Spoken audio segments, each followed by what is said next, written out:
So yeah, Dark Hole is going to be in Rush Duel now. So in a recent video of mine, we were specifically thinking about what new legend cards might be coming in the new Legend Booster Pack. So we were told that with the new Legend Rules update, you can have one Legend Monster, one Legend Spell, and one Legend Trap in your deck. We were trying to predict what cards might come in, and during that video, I specifically said I didn't think we would get Dark Hole or Raigeki. I thought those cards would be too powerful, but lo and behold, Dark Hole is making its appearance. So Dark Hole is... It's a weird one, because you can destroy all of the monsters on the field. Now in Rush, a lot of the time, during your turn, you won't actually have any monsters, so a lot of the time this is just going to be Raigeki anyway. But where this card is maybe a little bit too good is the fact that it doesn't have a cost or a requirement, and it can destroy face-up and face-down cards. So this basically means as long as your board can output a decent chunk of damage, you could just blow your opponent completely out of the game. Which I guess might be the point. Now, obviously, we have had cards similar to this in the past. Things like Mirror Force, Torrential Tribute. So they're not... Konami isn't afraid to put board wipes into the game. And I guess more recently, Dark Lord Zerato, who, again, kind of does this. It's kind of just Raigeki, really. But having a way to wipe your opponent's board and then just try and blag them for game kind of makes me feel like trap cards are going to be a lot more important. And maybe that is the goal, to try and make people play more trap cards, where trap cards offer a lot more interaction. One of the cool things that is coming from this is we do have some new cards that interact with Dark Hole, which I think it's interesting. I like the fact that we're now having these monster effects that can build around the legend cards, which I think is really cool.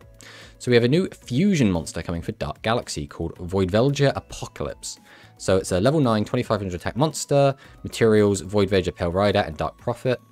So you can activate this card by sending one card from your hand to the graveyard. During this turn, this card gains 1000 attack, cannot be destroyed by effects. If you activate this effect during the main phase, it was special summoned. You can also add Dark Hole from your graveyard to your hand. So this basically lets you recycle Dark Hole, which obviously you have to have Dark Hole first. But you already have used it to blast out your opponent's board. Then you use this effect, add it back to your hand.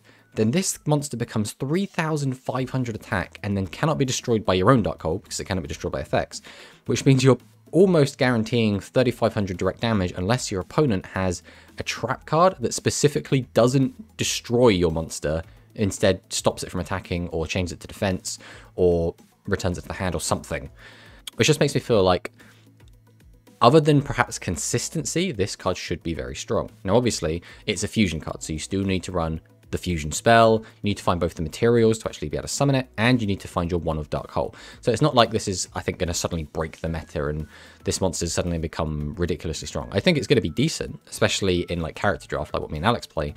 But overall, I don't know if Voidvelger Apocalypse is actually going to make that much of a splash. It might.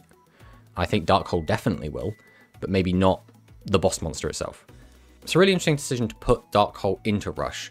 I don't know that Rush needed it, because I was kind of hoping that some of the lower powered legend cards would get boosts, like cards that support Smashing Ground and Trap Hole, to make you want to use those kind of earlier generation legend cards. But it seems like they're completely going in the opposite direction. They want more high impact, high power legend cards and then support those, which means we might even see some support for Mirror Force, which would be interesting. Things like Mirror Force Dragon, Mirror Force Launcher, we might see some of the other Mirror Forces. I don't think that will necessarily happen, because I think if Mirror Force itself is a legend card, then I don't see why Drowning Mirror Force or Storming Mirror Force wouldn't be legends as well.